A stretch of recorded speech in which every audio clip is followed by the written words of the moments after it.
guys, welcome back to the channel, and here we are with part 12 of this never-ending C-141 build. And as you can see now, all decals are on, all gone down nicely. I've made a bit of a mistake here. As you can see, I've got this side slightly further to the right than that side, but I'm not going to worry about it. I thought about taking it off and buying another set of decals, but I'm going to leave that for now. It's gone down okay. So now we can see that what we've got here, if I show you close up, what we can see here is the decals have gone down, but we've got the carrier film and you can see the edge there. So what I'm going to do is just go over the areas that are decaled with Johnson's clear, and that will then put a layer of clear on there that will kind of fill in the edge. Now, I did experiment under here with doing some sanding, and unfortunately it doesn't work very well. I ended up damaging the paintwork, so I've had to repair that, and also it took the decal off.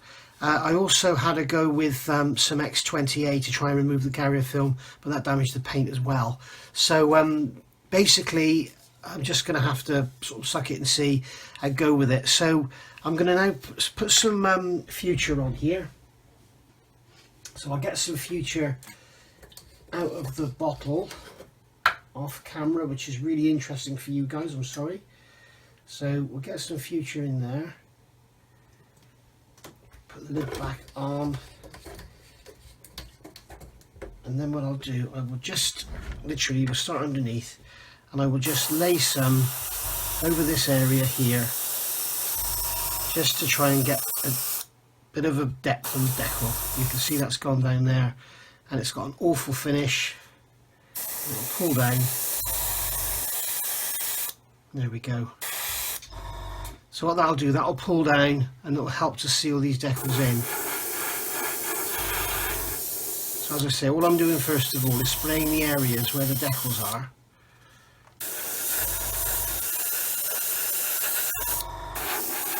And then what we'll do is we'll go over the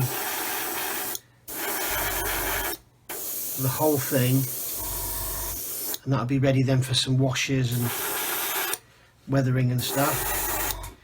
And then once we've got this gloss coat on, we've done some weathering, I think I'll start looking at getting those antennae on.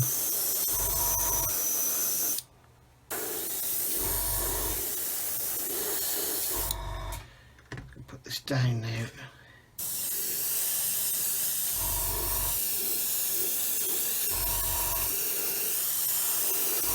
As I say, I'm not too bothered about the finish because it will pull down anyway. Future always does. Just spray it on there.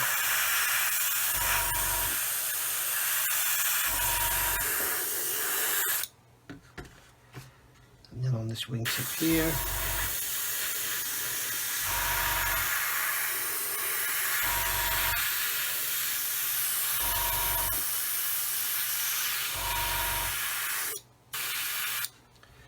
Some more in here.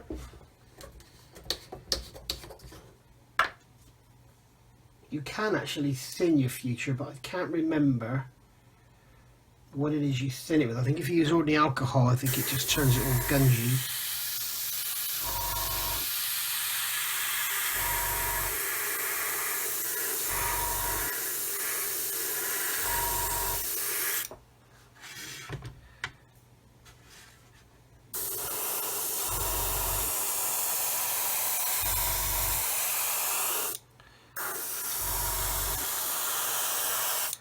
So there we go, and then on the tail,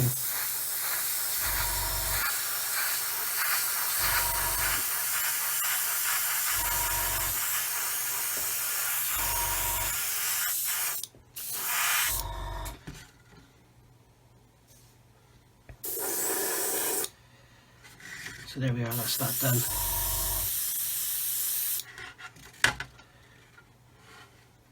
And there we go.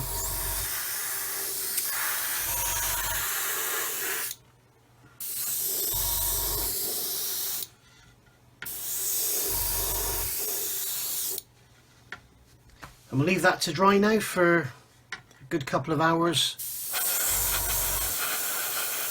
and then we'll give the whole thing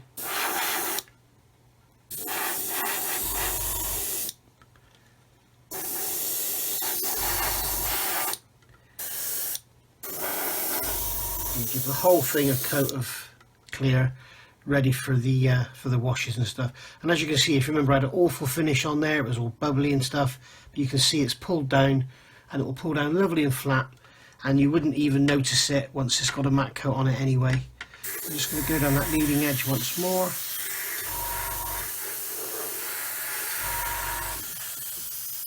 That's all I'm trying to do, is hide this carrier film.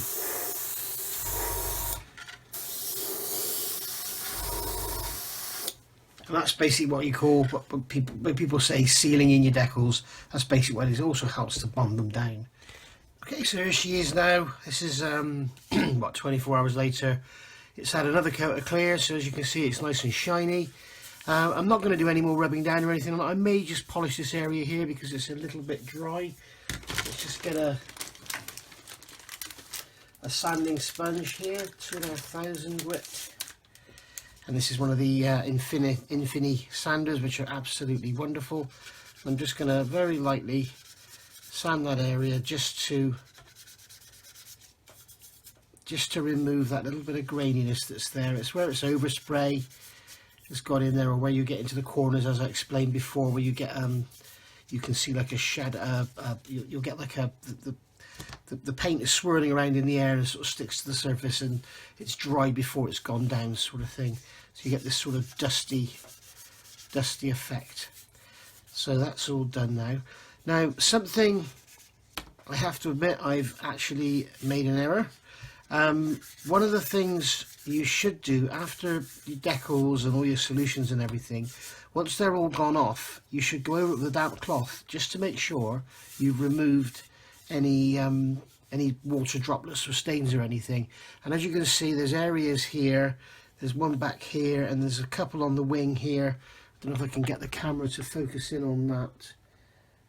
You can see here, there you go, you can see there are stains underneath the clear coat, and that's because I didn't wash it off. I completely forgot. So yeah, so that's something to remember going forward.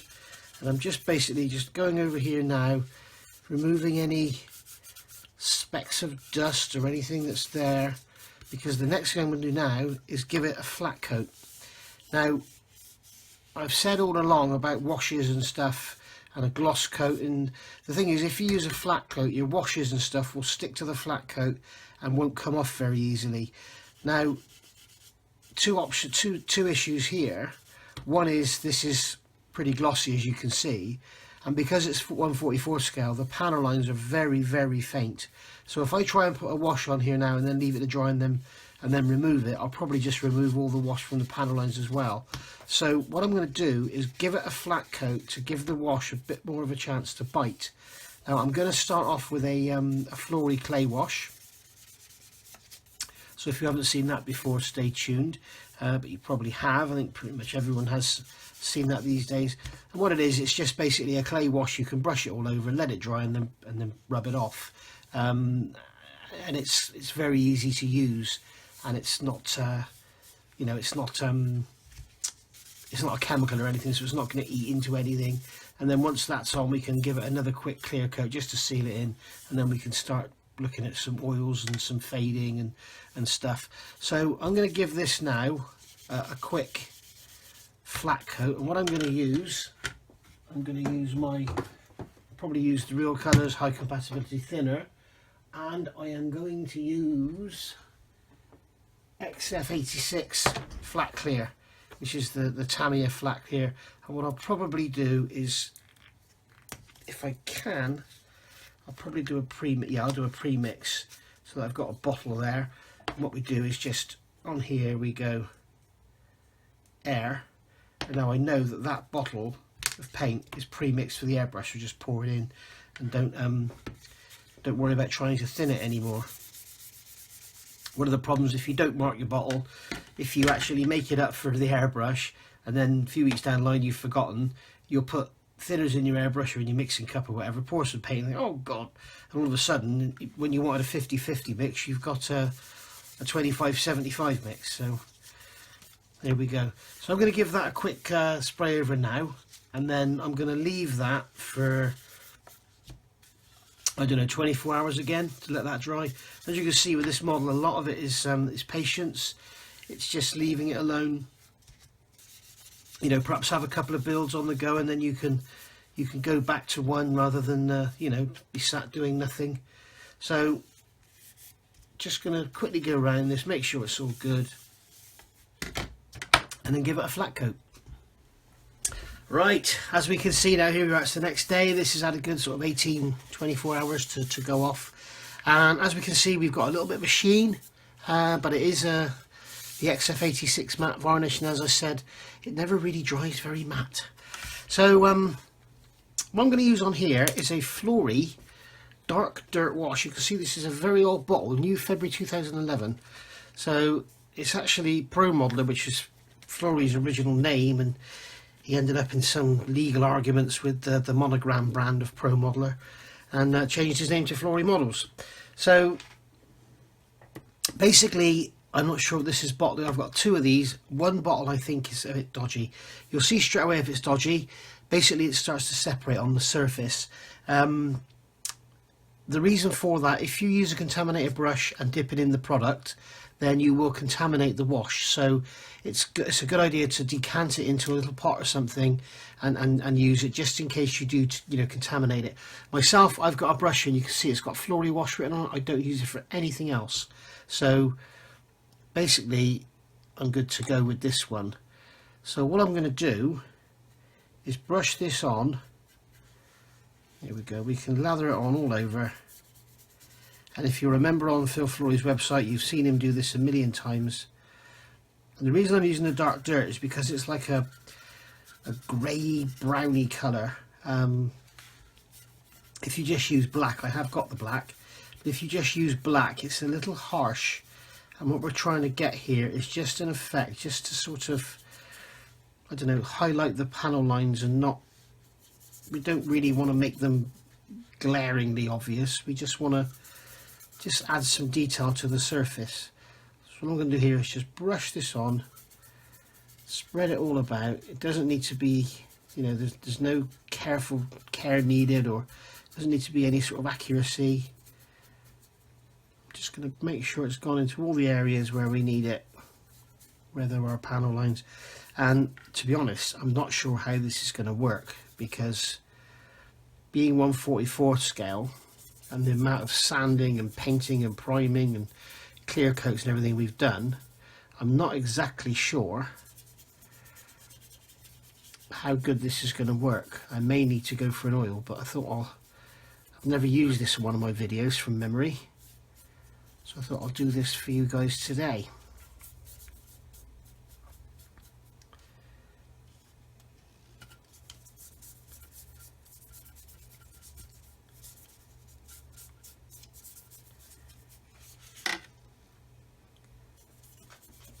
There we go.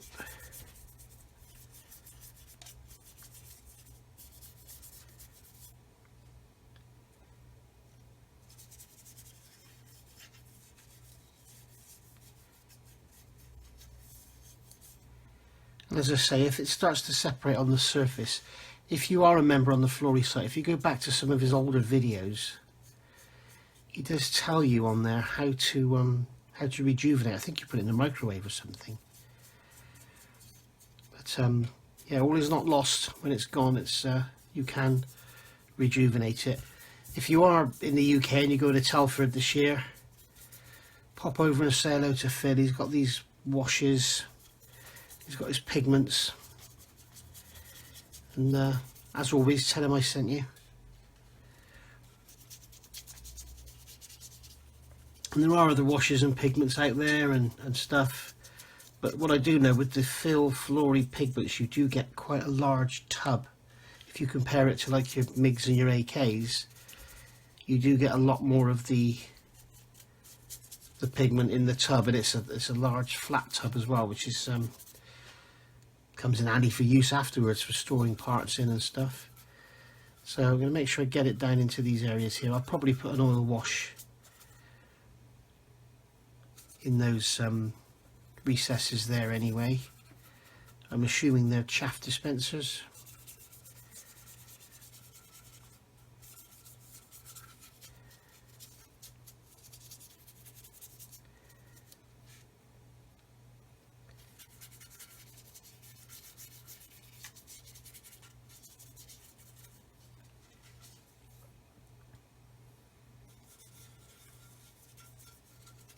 And as I say, this product is water based, so it won't damage any of your paint or anything as long as your decals are sealed. I would recommend at least you know, even just localized over the decals, put a clear coat on just to seal them in, because if you don't, this will go into the edge of the decal and it will sort of show up the edge of the carrier film, which is not something you want, not particularly in scale. So we'll just do this bottom area here.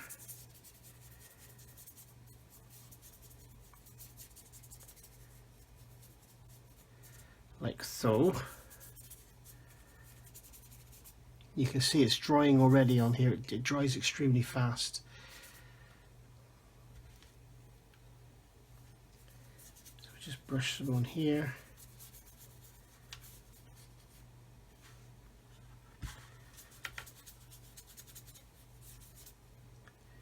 And brush some on here.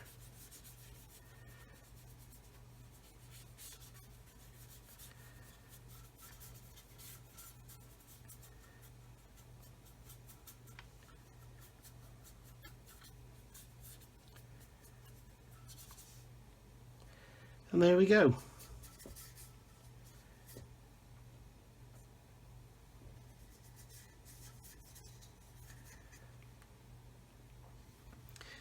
So that's that done. So we can leave that now for, I don't know, half an hour or whatever to dry. You can leave it overnight. Doesn't really matter how long you leave it. But what I will say is if you've got a flat coat on there and it is dead flat, it will really bite into the surface. And the other thing to do is make sure you don't put this on too soon after doing your clear coat, because it will kind of get into the surface and stick really hard. And the other thing is when you go to rub it off, which is what we're going to do, you will, because the paint isn't hard, you'll kind of rub it in, which is great if you want something really filthy and dirty and, you know, grainy. But if you don't, if that's not the look you're looking for, you know, you need to make sure your clear coat is on, hard, gone off, and make sure it's not you know, it's not going to affect the clear coat at all with this application and the subsequent rubbing and everything. So now we've got the floor wash is dried and I've started rubbing it off. So basically, I mean, this can be left for a couple of hours. This has actually been a couple of days now. So there's a couple of options. You can go in dry. A lot of people use paper towel for this. I'd rather use an old t-shirt cut up, that sort of material. I find paper towel can be a little abrasive and may have a polishing effect on the paint, but also it can leave little bits of fluff everywhere. So I'd rather use t-shirt material. Now if you want a sort of dirty, like you would do on, say, a World War II fighter look, you can just use it dry and just rub over and leave some blotchiness behind. I tend to use it a bit damp, and then not too wet, just damp, and then wipe it off in the direction of travel. Always do your work in the direction of travel, and if you get any marks left behind, then it's not going to cause you any issues, because it'll just look like a streak that's supposed to be there. I'm just wiping this off, getting into the corner in there. There we go. And all we want to do with this one, because it's 144 scale, it's going to be a little difficult to show the effect, but all we want to do is basically leave the panel lines. We're not going for any dirty streaking effects or anything with this, but just literally putting it in to highlight the panel lines. Careful down here not to knock the door off, in the carriage door there. Okay, and then again come on the underside of the wing. If you notice, I haven't put any more water on the cloth, it's just staying damp.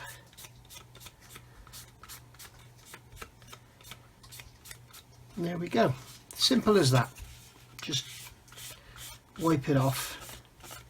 Now if you want to be a little bit more sparing with your floor wash, what you can do is just paint it into over the panel lines, and then you won't waste so much, because obviously you can see here basically 90% of what I put on is just being wiped off.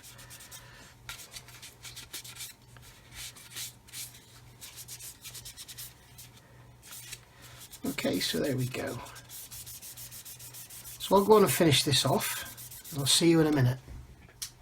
Right, that's done now, all wiped off, and as you can see, we've just got the panel lines left, getting to that corner there, and you can see where, you know, where if you get any texture on your gloss coat or anything, the flory wash will stay in there. So if you want a really grubby looking model, perhaps use a semi-gloss varnish or a matte varnish, and then when you put this on, you can really rub it and rub it and rub it. You can even sand it and kind of get the effect you want. But on here, all I wanted it to do was just pick up on the panel lines. All I want is, as you can see here, I wanted to check, you can see it, all I wanted was the shading effects I did underneath the grey paint to really sort of bump, stand out, and then the panel lines being darkened with the wash have done it justice. So next thing to do now is start looking at the undercarriage, getting the antenna on, and then we can look at getting the antenna all painted up and giving it a flat coat. So I've done the engines, by the way. These are all done with the flory wash as well, again all wiped off in the direction of travel. Undercarriage doors have been done, although there's no detail on them, so there was really no point. I've also put some on the wheels, you can see, put some wash in the wheels and then wipe that off, and that gives you some depth and some detail in there, although you don't really want to make it stand out too much because the wheels are, as I said before, they're a bit of a mess, they're all sunk and everything. So that's that. So we've got our antenna here, they're all bagged up ready to go on. Remember, we've got our engine intakes here, they're ready to go on, but as I said, we'll be leaving those until very last because they're going to be nice and shiny, and we'll let them shine through. So first things first, we've got our antenna here as well. First things first, let's get this these tires, wheels and tires, matte coated. Okay, wheels and tires are all matte coated now. As you can see, they're all flat and non-shiny. I've used my go-to matte varnish, which is this one, the AK Ultra Varnish Matte or Ultra Matte Varnish. You need to really shake it well and make sure all the white goo is off the bottom of the bottle, or it's not very hard wearing. It's not very hard wearing anyway, but it is mega flat. If you look at, I just had enough left in the airbrush to do this tiny side of the engine.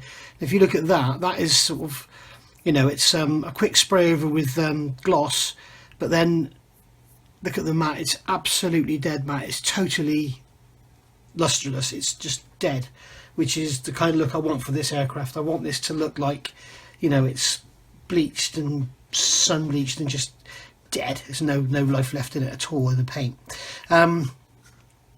These pitot tubes, or angle of attack, whatever they are, they were a nightmare. There's 2 sprue connection points on each one, and unfortunately, like if this is your pitot tube, the actual sprue connector was like twice the width, so lots and lots of clean up on them. So these those Matador sanding sticks, the Infini ones, which are here, they've been wonderful for that because they're hard and flat, and you can just go around and make sure you retain hard edges. Now, if you remember, if you go back a few videos, I cut these antennae off the spine of the fuselage before we glued it together, numbered them up with a magic marker. I now need to remove that magic marker, otherwise it's just going to keep showing through the paint. So I've got a cotton bud here with some Tamiya X20A on it. I don't use anything too harsh, so just get that rubbed away.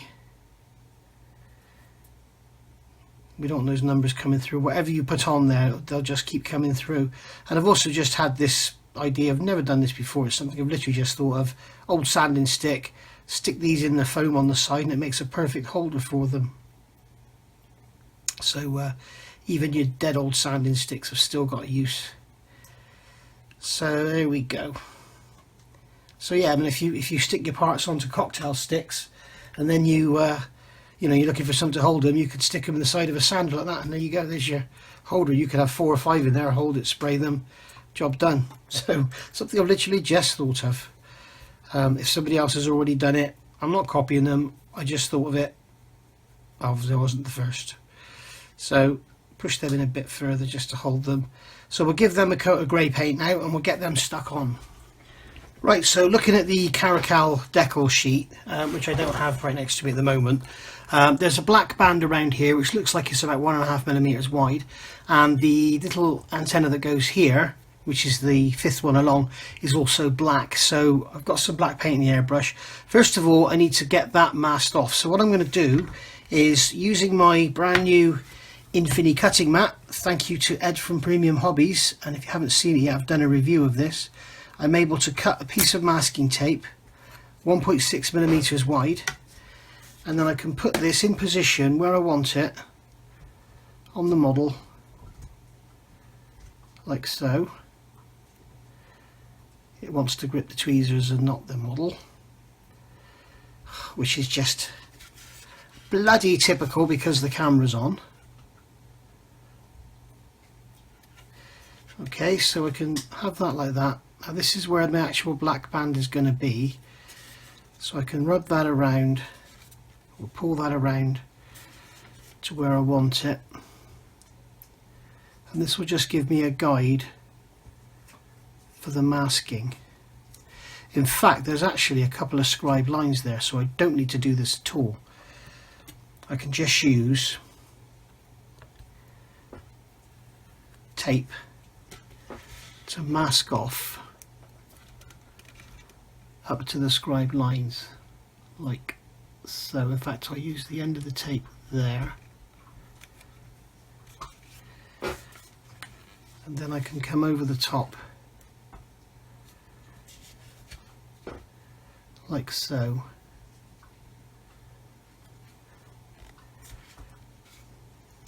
For some reason my lighting seems awful today, I don't know why.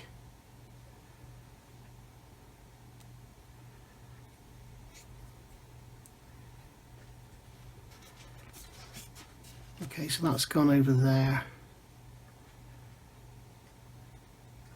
Because it's a cone, what I'm going to have to do is cut a very thin strip. I'll do this off camera and then I'll come back. So now we've got the black stripe all around there, which is cool.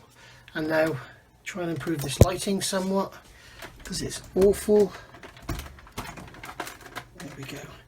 So yeah, got that stripe round there now. In pulling the masking tape off, this American flag here came off. It's like, so everything's going wrong, and I managed to glue that back on with some matte varnish, so that'll just stay there now and dry down. So I've also got some issues up here, a little bit of silvering or something by the look of it, and that has appeared sort of since I've done this, so I may have to do some work there, or I'll just hide it with some in fact, that's picking up there as well. It's where the tape was by the look of it. So yeah, we'll see what it looks like when it's varnished and that. But I've had some issues with decal adhesion on here. I'm not sure if it's the decals themselves, which I very much doubt because they're cartograph. Whether it's because I sanded the future and maybe left some dusty deposits on the surface or something, I don't know. But yeah, the decal adhesion hasn't been great. You can see there where it's lifted as well. It's just where the tape has been. So yeah, they haven't stuck down wonderful. Although I do remember I had to move these around a lot to get them to line up, so these bars across the centre were straight. But anyway, we'll see what it looks like. If it looks bad, I'll weather it in with some walkway footmarks or something in there. So or at the end of the day, I can just cut around there, peel the film away, and then start again. So what we're going to do next? Fit these antennae, or shall I cut around that decal and remove that film? Kind of don't know what to do here. Let me have a think. Okay, so I'm having a nightmare. This is about 24 hours after the last little segment. I've got it on matte coat. I've got the undercarriage on, as you can see. If you did do the brass rod thing like I showed you in part 1, I think it was, or 2, what you need to do is push the brass rod through, put your undercarriage in, pull the brass rod back out, put that one in, and then push it back through. So that's the only way you're going to get it in there correctly. And that one is actually on an angle, I notice. I don't know why, but that one is actually gone in on an angle. So I'll have to look at correcting that. So right, what's next? Now, the underside is fine, okay, which is quite annoying. The upper side, I had silvering all over the decals everywhere. There was a massive area up here, and it didn't show up until I had the matte varnish on. So what I've done, I've actually gone over, cut away with a knife, gone down, cut through the panel lines where the silvering was, and then I've gone over with microset and sol again to blend it in, which did nothing. So I've brushed over some Tamiya X20A, and that's kind of settled them down a bit. Now I can still see there's some still silver in there. I don't know what I've done wrong. When I put the decals on, I thought I was doing fine, and when I've been modelling for 50 years, then I thought I'd done all right. But no, something's gone wrong. I don't know what I've done wrong. Maybe somebody can look back at when I'm doing my decaling and see, but it just seems like they haven't glued down at all, almost like they were going onto a greasy surface, or I hadn't used any microset or anything. Very, very strange indeed. Maybe, I mean, the decals are cartographs, so I'm not going to blame my tools. It's me. I've done something. But I had it all around here. I had it all on here, all around here. This area was a right mess. Now I've tried to sort of sand this away and get rid of all the silvering. But you can see it's a proper mess now. So what I need to do is just go in with a little sanding stick and sand all that flat, and then we'll see what it looks like once it's got a primer on it. I mean, this area here is a walkway area anyway, so we can scuff that up and see what it looks like. But to be honest, you know, I was tempted to kind of strip the whole thing and start again, but really, for a model of the, you know, it's 144 scale C-141 at the end of the day. And also, I don't know what's going to happen when I try and remove this masking fluid. Remember, this was Vallejo masking fluid, and if you saw my sickle build, then you'll see on there that I had all sorts of issues with that. But as suggested in the comments, probably something to do with using Future.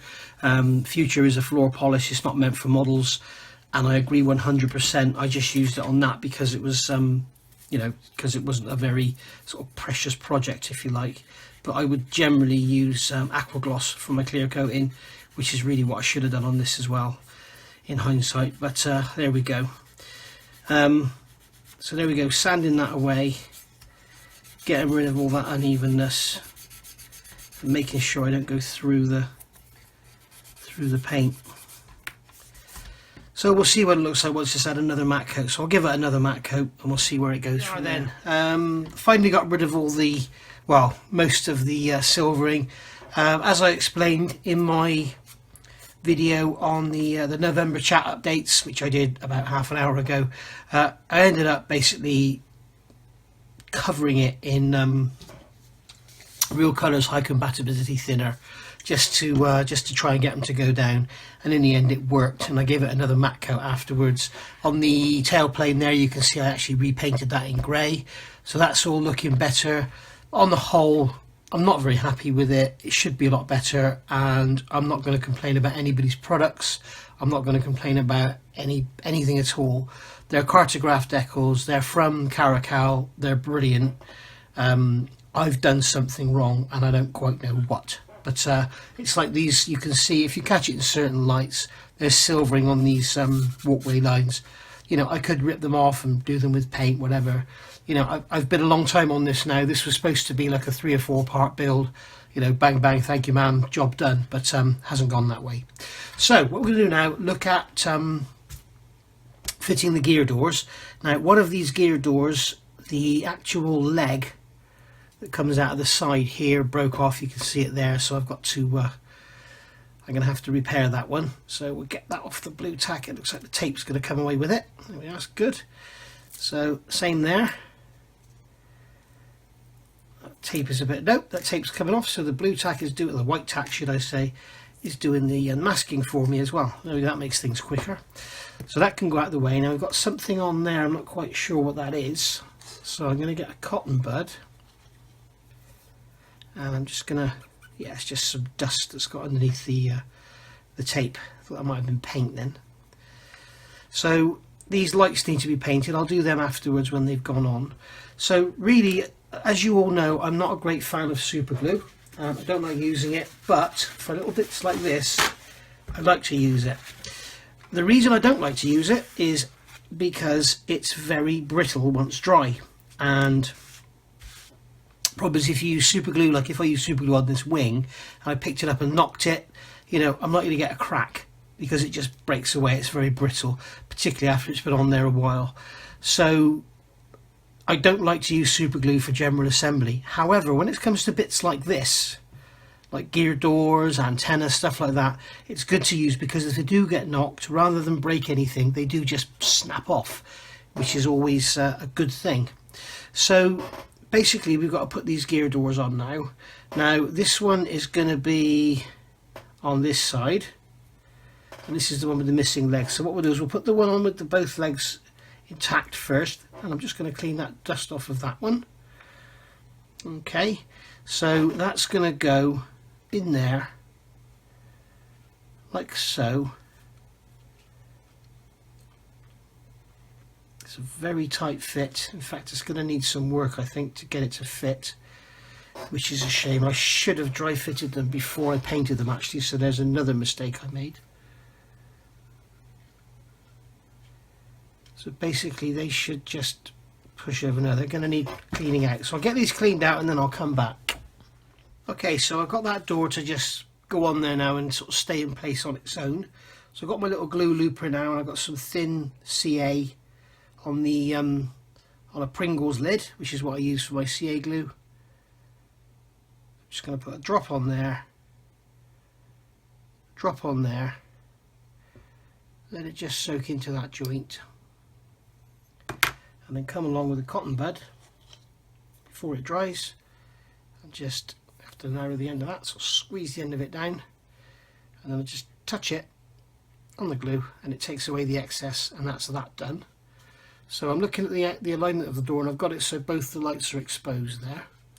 So now all I need to do is take a drop of this glue and put it in there, and just move that leg over. Take another drop, put it in here, and move that leg over. Hold that there till it sets, and there we go. So that's that door on. Now the other side is probably going to need the same sanding treatment, so I'll do that one after. These doors here, they just kind of hook on like so. So they've got little legs on them that hook into the there's little legs on them there. So what I'm going to do is take a couple of drops of CA, one there, and then I'm just going to take this door, hook it into the bay, and drop it on just like so, and then do the same on the other side. Drop there, drop there, take the door, hook it into the bay, and just position it like so. There we go, that's those two on. Then the front gear door, as you can see, this is all happening pretty quickly now. This one's going to just sit in there like so. So what I'll do with this one, I'm going to put a drop of CA there and a drop there, and hopefully it will catch on these little raised areas on the door. There we go, that's on like so. And then what we can do is just come along. Now, something a lot of you won't know, it's an advantage, as you will know, super glue, as some of you will know, super glue, as it gets older, it takes longer to go off. Now, super glue is generally graded by how fast it goes off, by how thick it is. The thinner it is, the faster it dries. So when you get some extra thin super glue, like I've got here, this is high quality. Does it say thin anywhere? Well, it says thin on the back. Sets in 1 to 3 seconds. As it gets older, the way super glue ages, it kind of takes longer to dry. So you can get some, like a thicker gel glues, that as they get older, they hardly dry at all. So I tend to use this you know, a lot of people have thrown this away by now, but it's really handy because it's still got its thin viscosity. You can still use it, but you've got that extra sort of couple of seconds rather than the 1 to 3 seconds. You've got sort of 5 seconds just to play with it, you know, or sort of 10 seconds. So there's a benefit in old super glue. So don't throw your old super glue away. Sometimes it's very handy, like the thicker gels. For doing stuff like this, I could have put some thicker gel on there and I'd have had literally a minute to move these around and play with them. So, you know, sometimes it's good to use the older glue. So I'm going to get this other door sorted out, get this glued on, and then I'll come back and we'll put the engines on. So that's the doors on, all done, all glued on, and I've put a little bit of drop of silver paint on those lights there, as you can see. So I said we're going to move on to the engines, but first of all I want to get these windows done. Now if you remember, these came with the kit came with some small, there we go, there's the parts there, some windows which aren't very nice at all. They've got great mold sinks in the middle of them and they're basically horrible. So didn't use them. So what we're going to do is post glazing. So now we've got all the flat coats on and everything's done, ready to go. I'm going to glaze the windows now using this one here. This is Microscale Industries Micro Crystal Clear, and this stuff is brilliant. Now you can thin it with water, you can use it as you like. It's basically designed for gluing clear parts, but you can also use it to make windows, and you can actually use PVA, to be honest, but I think there is a slight difference between this stuff and PVA and I'm not sure what it is. So I'm going to use a different cocktail stick. I don't like that one at all, it's too fat. So let's get a new one out. Here we go, this one's very, very slender. So I'm just going to dip it in, okay, and then I'm going to go into here in the center. I'm going to take some off actually because I've got too much on there, and I'm just going to go into the center of this window, touch the side and go round like so, and then pull out. Drop more glue in here. Make sure you don't touch the outside of the fuselage, because if you do, you'll end up with a glossy patch, and you don't want a glossy patch on there. Now I haven't got enough glue on there that time, so that's not coming out, and it looks like, there we go, it looks like I had a drop of glue on the outside there. So we're just going to go in again, there we go, and then the same here, go in, touch the sides, pull it around, and we got glazing. And I've put a glossy finger mark on there, so I can just get a finger and rub that off, and you can see it rolls off like the glue you get when you got something stuck to the front of a magazine. So that's those done. Now what I'm going to do now is quickly do these here, and then I'm going to suspend the model on its side so it doesn't run out and run down the fuselage.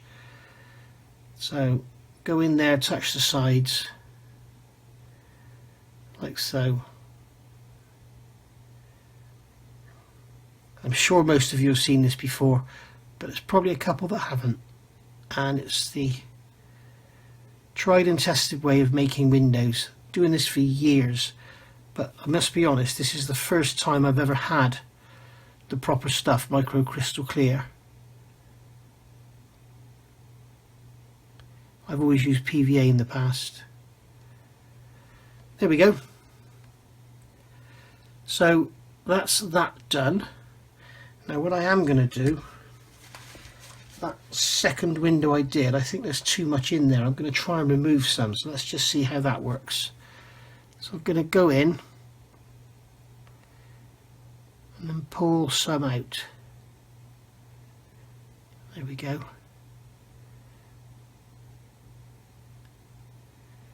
There we are, that's that window sorted. In fact, I'm going to put a tiny drop more in that one. Just a tiny drop.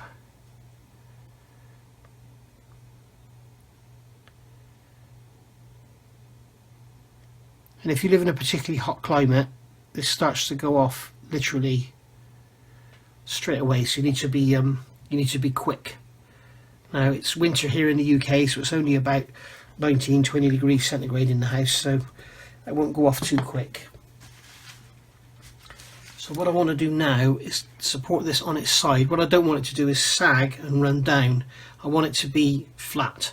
So I need to support this on its side somehow. Let me think about how I'm going to do that. There we go. I've basically got it sat in one of the little plastic Citadel vices. You can see they're very handy little things. It's like a plastic vice, and very handy to have on the bench. Right then, these engines, I'm going to leave them on their sticks because they're numbered and everything. And I'm going to fit the fronts. If you remember, we did these a while back. So I'm going to take the blue tack off of these, take the blue tack off the cocktail sticks, like so.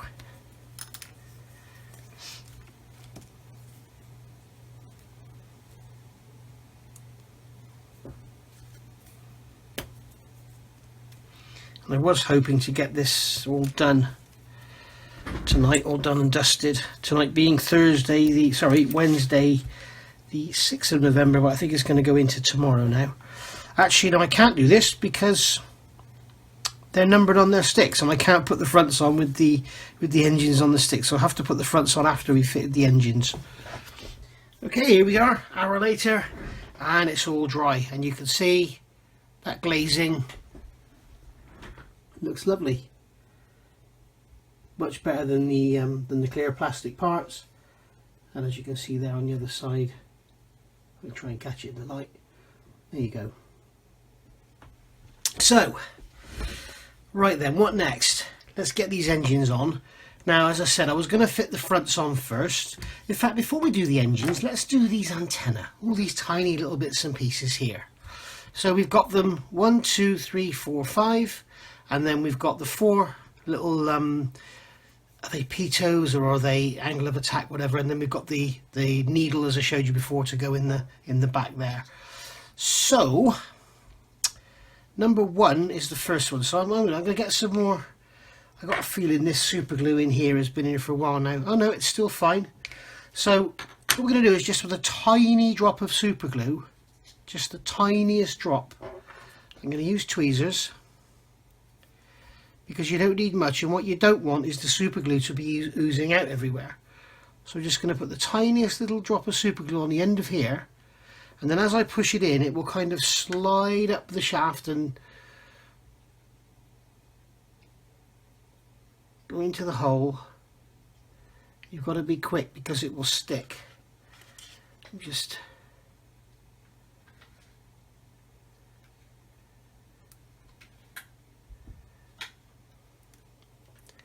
and now I've dropped it. There it is. There we go, it's gone straight in now by hand. There we are, so we can stick that in like that. Make sure it's straight, like so. And just leave that in there, like that. Now what we can do is go around with a tiny little touch of matte varnish, just spray around there, and that will get rid of any glue marks. We've got a very slight glue mark on one side there. Make sure it's vertical, and there we go. So I just put the others in. Okay, so all the antennae are fitted now. 1, 2, 3, 4 and 5 at the back there. That one looks like it's on backwards. It's supposed to be. And I've also hand painted in the silver underneath the that will be like the gator for the tailplane to change its angle of attack. So there we go. So that's all that done. As you can see, windows are in, as we said. These pitot tubes, or whatever they are, in. I've gone round, I've touched them in with some grey paint. They now need to be weathered in because they're a little bit off colour, I think. Or maybe they'll be okay. I'm just going to go up, I'll go over them with a dab of Flory Wash, and then I think I'll put some matte varnish over them just to seal them in. And then we're going to be ready to remove the masking on the glazing. We'll see how that looks. Remember, this has got the A380 cockpit in it, and we're going to also fit the engines. Now I've gone around and painted these nose cones with a brush, as I said, with the Tamiya XF53, and they're ready to go on the front of the engines. But because I've got the engines on these numbered sticks, I don't want to be putting them on right now. I've also got the masking to come off the back of these engines. If you remember, we did these cones in jet exhaust, so they're looking better there. So yeah, get all these off, and then when we come back tomorrow, it's 10 to 11, on Wednesday night. So I'm going to leave the paint on these antennas to dry before I put any Flory wash or anything on them, and then do the matte varnishing and stuff. So yeah, see you a few seconds for you. It's going to be tomorrow for me, and hopefully we can put this thing to bed. Right, next day now. So as we know, all the antennae are on. I've gone over with some Flory wash, some dark dirt, and just basically brush that back to simulate fuel that would have been blasted back after, you know, every time the fuel probe comes out, a little bit of fuel comes out. So I've done that, darken them up a bit, make them look the same colour as the rest of the fuselage. I've also done this silver under here. I don't know if I mentioned that in the last segment. So that's done. That needs a touch up there by the look of it, because I've gone over onto the grey. Not sure if I can just sand the silver off. Do I get away with that? There we go. So there we are. That's all done. So now it's time to get these engines on. Now engines go 1, 2, 3, 4, pretty much everywhere in the world, I think. So we'll get that engine off of there, and then these will just press fit into here, like so, and stay in there, like that. So put it this way up. Let's just get the next one, number 2. Get the blue tack out, or the white tack should I say. These engines are only press fitted, so we don't want to add any weight, make them easier to fall out. Oh, I should have done that, shouldn't I? Put it down on its back straight on the antenna. Okay, that one's going to need a drop of something in it, I think. We'll see how its handles are staying in there. And then number 3, that one's gone in there. And now with these engines, it's really, in my eyes, it's really made this thing come to life actually. So I must be honest, I've thoroughly enjoyed the build, and then once I got to the painting and everything's been fun, once I got to the decaling stage, that was it. I just lost interest in this thing completely. There we go, there's the engines on. Now we need to fit these fronts to them. I'm going to use micro crystal clear for this, basically because if I get any outside I can just wet a cotton bud and wipe it away. So I'm going to get a cocktail stick, and what I'm going to do here is glue the inside of the cowling rather than actually glue here, because if I glue the actual engine, when I push it in, the glue will ooze out. So if I just put some of this around the inside like so, and then wipe the front face off, what we should find is we can put the engine on and position it so that it lines up correctly on that little lump on the top there, and that will stay in there. So I can do the same again for the next one, and hopefully now guys you can see there is a method in my madness in leaving these till the very end, because straight away now we've given the model another dimension. We've got something actually on it that's shiny, which is basically in reality how they did look. And I've seen some pictures on Google. Google's your friend. I've seen some pictures of these C-141s, and even when they're sort of, you know, quite dulled down and obviously, you know, maybe in need of a paint job or had a bit of a hard life, even on those the leading edge of the engine intakes was still shiny,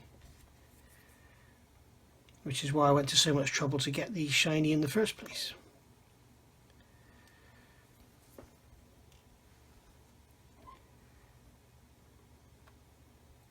There we go, easy as that, job done. So that is it, pretty much finished.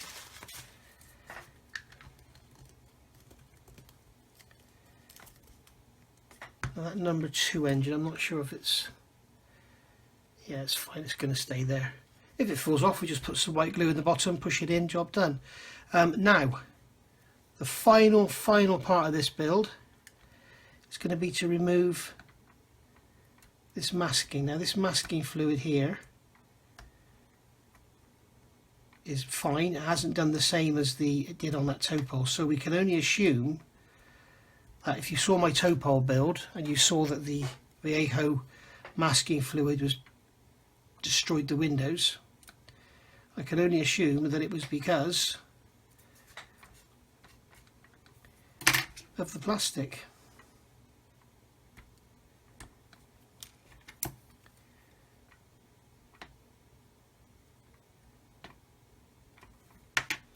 I need a new cocktail stick. Something with a nice sharp point on it. Get under there.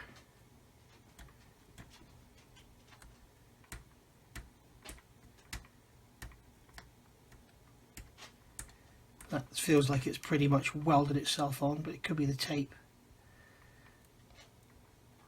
I'm going to do this off camera, you don't need to see me doing this. Ta-da! There we go, at last. She's finally finished. Got the masking off. The Vallejo masking fluid came away fine, so that's pretty much confirmed for me now. The reason I had the issue with that topol was actually the Vesda clear plastic, so be careful of that. Well, that's what I'm assuming. I'll do some trials on some other Vesda clear plastic and see what happens. So there we are. There she is, all finished. Basically, I've really enjoyed this build up until the point where I did the decals, and everything went pear-shaped from there, really. But overall, I think it looks fine. If you really get up close to it and look at it from different angles, there is some silvering down here, there's some silvering here. But, you know, from the distance we're looking at it now, the 3 feet rule, whatever, I think it looks absolutely fine. I think the little tiny antenna and the pitot tubes really sort of set it off. These shiny engine intakes, they really set it off as well. And yeah, so as you can see from, you know, from all the different angles,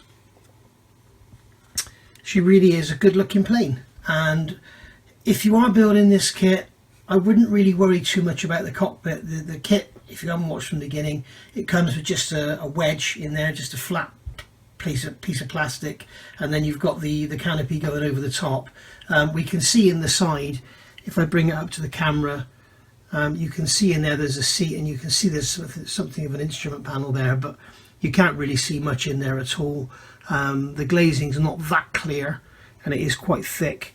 But you know, in certain lights, I'm guessing if you go like this, you can kind of, I guess you can see what's there. But that's actually a cockpit out of a Revell A380. So yeah, we've got an Airbus cockpit in our C-17, so C-141, sorry. So there we go, and she's in the scheme of McCord 60140 with the low-vis markings. And if you remember, we did the clear glazing with the crystal clear. Engines are literally just pushed in. You see the undercarriage and everything there. I mean, the undercarriage bays could do with a wash, perhaps. Maybe next time I've got the wash out, I'll do them. But really, I'm ready to just put this on the shelf and forget it ever existed, to be honest, because it's what you haven't seen off camera is probably 4 or 5 hours of work trying to get these decals to go and work properly. As I say, I'm not blaming Caracal, I'm not blaming Cartograph. I've done something wrong. It's almost as if it's one of two things. It's either I've managed to remove all the adhesive from the decal film, which I don't know how, or I've left dust in the panel lines or something, because the only places where they haven't gone down and left silvering is over the panel lines, and we've got there in the end, I think. She's not a bad looking model. You know, it's nicer than some I've seen, and yeah, you can see the weathering, the streaking, that sort of shading effect with the grey and the light grey and everything, and then spraying the grey over the top, you know, heavily thinned down. I think the flory wash has really given it another sort of dimension. You can see it looks kind of, without being overly weathered, you can see, you know, around here on the wing and everything, it's just got that kind of, that lovely sort of patina to it. It's just dirty and just used, you know. So and that matte coat I've used, what I've used here is the AK ultra matte varnish. It's amazing stuff. It is flatter than a flat thing on a flat day, but it's not very hard wearing. If I were to rub hard on this leading edge, for instance, I would be able to get that to gloss up, which you could use to your advantage if you're into doing a military truck or something, and you want to show that all the paint is dulled and matted down, but on the corners where it's been rubbing against people and bushes and people rub up against it and stuff, you can easily simulate that just by rubbing away the varnish. So there we are, guys. Thanks for sticking with me on this. I hope you've learnt something from it. It was based around initially about, it was all about using those lovely Infinity sanders, and then the tips and tricks for getting lovely sort of seamless lines around everywhere, like on this tailplane and everything, and down the fuselage. And as you can see, there are no seam lines anywhere. It's been it's been really, really enjoyable in that sense that it's all come out good. And also I've hopefully taught you that basically when you use your standard glues and your standard fillers and stuff, you need to be giving it lots and lots of time to settle down. Otherwise you get to this stage and you find a seam line appears, and I can guarantee you that you saw it yourself. I think it must have been like part 4 or 5, where the sink marks were reappearing, and we would basically now have a line there, a line there, and a line there, which wouldn't have been so bad, because in reality there is a stiffening strip along here and here, which is raised with rivets in it. So I could have actually done that, but I thought in 1/44 scale it might look a bit over the top. So there we go. Thanks for watching this. If you haven't already subscribed, please subscribe. You might want to hit the notifications bell as well, and then you'll know when I'm bringing new videos out. And yeah, thanks for watching. Thanks for everybody who subscribed. Thanks for all your great comments, and thanks very much to all those who give money to the channel to help me get some new equipment. So thanks for watching. I know it's been long, I know it's been drawn out, but I think it was worth it in the end, eh? Bye for now.